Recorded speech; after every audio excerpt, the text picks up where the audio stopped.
बड़ी गंभीर चर्चा करने के लिए यहाँ पर सब जमा हुए। उत्तर प्रदेश में बहनों भाइयों, आपने देखा होगा कि पिछले 2 दिनों के भीतर हिंसा का जो तांडव हुआ, ये अपने आप में लोकतंत्र को कलंकित करने वाला है। उत्तर प्रदेश में गुंडई के सहारे, हिंसा के सहारे, बम बंदूक कट्टे के सहारे और महिलाओं की इज्जत को तार तार करते हुए लोकतंत्र की दुहाई दी जा रही है। ऐसे प्रमाण उत्तर प्रदेश में पिछले कई दशकों से देखने को नहीं मिले हैं। जो हिंसा का तांडव उत्तर प्रदेश के 58 जनपदों में देखने को मिला है। ब्लॉक प्रमुख के चुनाव न हो गए, मानो कि देश की सत्ता पर कब्जा करना हो गया। क्या ब्लॉक प्रमुख के चुनाव इतने बड़े महत्वपूर्ण हो गए हैं कि उसके लिए सरकार प्रायोजित हिंसा का सहारा लेना पड़ेगा? पुलिस मूक दर्शक बनी रहेगी। उत्तर प्रदेश में दिल्ली जाने वाला नेशनल हाईवे 2 घंटे तक बंधक था। सीतापुर में बम बंदूक गोलियां चल रही थी, लोगों पर हमले हो रहे थे, पुलिस भागकर अपनी जान बचा रही थी। और लखीमपुर खीरी के भीतर जो कुछ हुआ वो बेहद शर्मनाक है। आज जो ताजा तस्वीरें आई हैं वो और लज्जित करती हैं। एक समाज के रूप में हमें ये बताती हैं कि अभी हम सभ्य समाज नहीं बने हैं। एक निर्वाचित महिला जिसको जनता ने चुना है, वो ब्लॉक प्रमुख का चुनाव का पर्चा भरने के लिए जब जाती है तो उसकी भी साड़ी खींची जाती है, उसको अर्धनग्न कर दिया जाता है और पुलिस उसको घेर कर रोकने की, खींचने की कोशिश करती है। और ये तस्वीरें सार्वजनिक है। पुलिस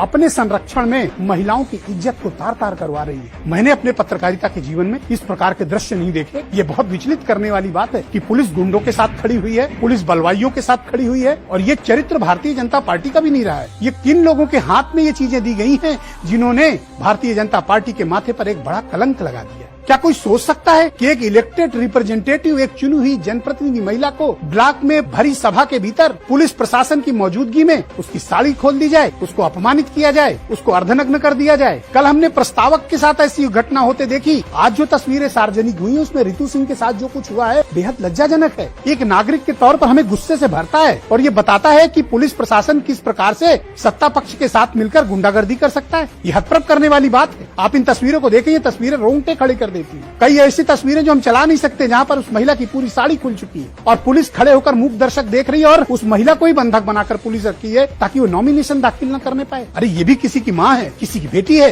किसी की बहन है, किसी की पत्नी है। आप क्या कर रहे हैं? ये अनर्थ है। क्या जीत के लिए महिलाओं की इज्जत के साथ खेला जाएगा? क्या पिछड़ा समाज की महिला को इस प्रकार से अपमानित किया जाएगा सार्वजनिक तौर पर? और इसके खिलाफ अब तक की कोई बड़ी कार्रवाई न करना, कोई बड़ी जांच न बिठाना, वहाँ के चुनाव को रद्द न करना, ये प्रमाणित करता है कि सत्ता पक्ष की हिस्सेदारी है इसमें। क्योंकि जिनको जिताया गया है वो वहाँ की सांसद रेखा वर्मा की निजी सचिव है, जो भारतीय जनता पार्टी की कैंडिडेट है। मीडिया में खबर आने के बाद FIR जरूर लिखी गई, 2 मामूली लोगों को अरेस्ट कर लिया गया, लेकिन बड़े लोगों के खिलाफ कोई कार्रवाई नहीं। जबकि तहरीर में सांसद का भी नाम था। जिले के DM और SP को अब तक न तो टर्मिनेट किया गया, न सस्पेंड किया गया, न उनके खिलाफ कोई जांच के आदेश हुए। हमें जीत किस कीमत पे चाहिए बहनों भाइयों? क्या लोकतंत्र लाठी से चलेगा? क्या लोकतंत्र महिलाओं की धोती खोलने से चलेगा? क्या ये हमारा लोकतंत्र मजबूत इस प्रकार से होगा जहाँ हम अपनी महिलाओं का भरी सभा में सार्वजनिक अपमान करें, उन्हें नंगा करने की कोशिश करें? एक पत्रकार होने के नाते नहीं, एक नागरिक होने के नाते मैं बड़ा व्यथित हूँ। मन बहुत दुखी है, गुस्से से भरा हुआ है कि क्या हम अपनी महिलाओं को सम्मान भी नहीं दे सकते? आज वो लोग कहाँ हैं जो वीमेन एम्पावरमेंट की बात करते हैं, महिला सशक्तिकरण की बात करते हैं? वो लोग क्यों खामोश हैं? राज्य महिला आयोग, राष्ट्रीय महिला आयोग, क्या इनका दायित्व तो नहीं बनता है कि जब एक चुने हुए जनप्रतिनिधि के साथ, महिला के साथ इस प्रकार का आचरण हो सकता है तो सोचिए कि आम महिला के साथ क्या हो सकता है? एक महिला की इज्जत क्या है? उसके वस्त्र, उसकी साड़ी। आप उस साड़ी खींच रहे हैं, क्या बचेगा उसकी शरीर में और उसकी इज्जत में? ये घोर पाप है। ये उत्तर प्रदेश की धरती पर महापाप हुआ है। आप 2, 4, 10 सीटें जीत जाएंगे, 100 सीटें जीत जाएंगे, लेकिन ये पाप जीवन भर आपका पीछा करेगा। ऐसे पाप से बचना चाहिए। लोकतंत्र गुंडागर्दी से नहीं चलता है। और भारतीय जनता पार्टी जिस नैतिकता के पायदान पर खड़े होकर आरोप लगाती थी, उसने उस नैतिकता के पायदान को खो दिया है। वरना कोई कारण नहीं था कि कठोरतम कार्रवाई करती भारतीय जनता पार्टी, उनके अध्यक्ष, उनकी पार्टी के लोग सामने आते और कठोर कार्रवाई करते। ऐसे निर्विरोध निर्वाचित ब्लॉक प्रमुख को पार्टी से बाहर निकाल देते। उत्तर प्रदेश सरकार से हम उम्मीद नहीं करते हैं, क्योंकि ये जो कुछ भी हिंसा हुई है 58 जनपदों में, ये वीडियो से साफ है। अगर होमगार्ड को भी जांच दे दी जाएगी, वो भी कह देगा कि सरकार प्रायोजित हिंसा है। जहां पुलिस के सामने अपहरण हो रहे हैं, पुलिस के सामने महिलाओं की इज्जत तार तार हो रही है, पुलिस के सामने बम, गोली, बंदूक चल रही है, नेशनल हाईवे 2 घंटे तक बंधक बनाया जाता है। एक पूर्व विधानसभा अध्यक्ष के साथ जो कुछ हुआ, ये हमने कल आपको दिखाया। बीजेपी हमेशा आरोप लगाती थी कि समाजवादी पार्टी, BSP की सरकारों में गुंडागर्दी होती है और उसी गुंडागर्दी के खिलाफ ये मैंडेट लेकर आए थे 2017 में। लेकिन महज ब्लॉक प्रमुख का चुनाव जीतने के लिए हिंसा का जिस प्रकार से खुला तांडव रचा गया, बहनों भाइयों, ये बताता है कि गोरखपुर की हिस्ट्री क्या है। उस हिस्ट्री को पूरे उत्तर प्रदेश में दोहराया गया है। क्या उत्तर प्रदेश के लोग इसको बर्दाश्त करेंगे? क्या हमारी बहन बेटियों की रक्षा इस प्रकार से होगी? क्या हम अपने बहन बेटियों को जो जनप्रतिनिधि बन गई हैं, उनके साथ ये सलूक होने देंगे? कार्रवाई के नाम पर महज कुछ छोटे अफसरों को सस्पेंड करने वाली सरकार इस बदनामी के दाग से बच नहीं सकती। मैं बीजेपी से ज्यादा उत्तर प्रदेश की सरकार को इसके लिए कसूरवार मानता हूँ। ये सरकार प्रायोजित हिंसा ने भारतीय जनता पार्टी के दामन पर एक दाग लगा दिया। जब आप ये कहते हैं महिलाओं के सम्मान में बीजेपी मैदान में, क्या अनीता यादव महिला नहीं है?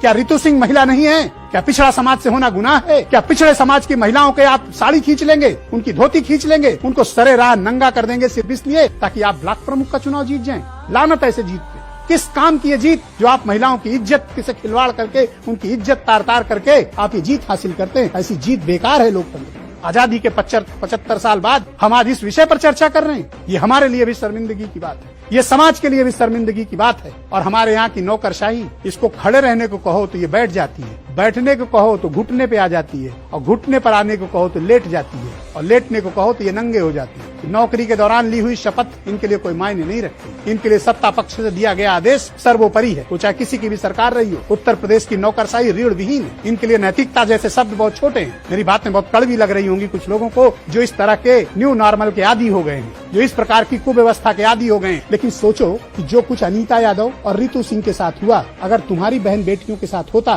तो क्या होता?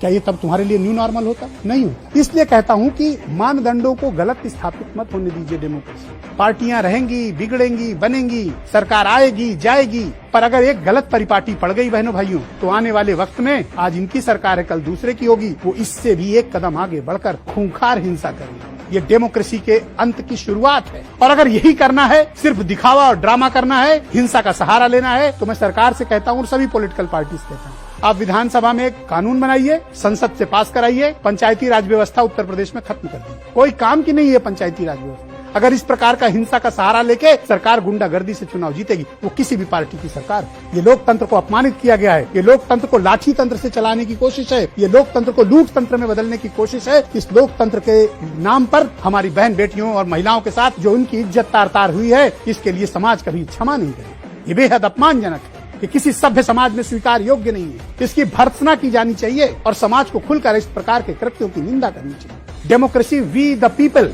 भारत की जनता के लिए है। ये राजनीतिक दलों के लिए लोकतंत्र नहीं बना है, ये हमारे और आपके लिए लोकतंत्र बना है। इसलिए प्रतिकार भी हमें आपको करना पड़ेगा, गलत को गलत बोलना पड़ेगा, सही को सही बोलना पड़ेगा, और महिलाओं की इज्जत तार तार करने वालों के खिलाफ कठोरतम कार्रवाई करनी चाहिए। और मैं बीजेपी से भी कहता हूँ, निकाल बाहर करो ऐसे लोगों को जो गुंडागर्दी का सहारा लेते हैं, या तो फिर चाल चरित्र चेहरे की और पार्टी विद डिफरेंस की बात आप हटा दीजिए, वरना कार्रवाई करके दिखाइए जो कुछ गुंडागर्दी हुई है। 346 निर्विरोध सीटें जीतकर आपने कोई इतिहास नहीं रचा है। आपके पहले भी बड़े बड़े सूरमा आए हैं उत्तर प्रदेश में, और आपसे भी ज्यादा निर्विरोध सीटें जीत कर गए हैं। आज उनकी क्या हालत है? क्या आप उनके पदचिन्हों पर चलना चाहते हैं? जवाब है हाँ। मैं तो कहता हूं कि उत्तर प्रदेश की सरकार इस मामले में जांच करे, और जांच के सबूत और वीडियो फुटेज भारत समाचार और हमारे पत्रकार देने को तैयार हैं। गवाही भी देने के लिए हमारे पत्रकार तैयार हैं। उत्तर प्रदेश की सरकार से मैं कहता हूं, आप जांच बिठाइए, हम वीडियो देंगे आपको, हम ओरिजिनल फुटेज देंगे आपको, हम एक से एक कड़ी जोड़कर आपको देंगे, गवाही के साथ, सबूत के साथ। आप कराइए जांच इसकी, और दीजिए इन महिलाओं को न्याय जो पिछड़ा समाज से ताल्लुक रखती हैं, जिनकी इज्जत तार तार की गई।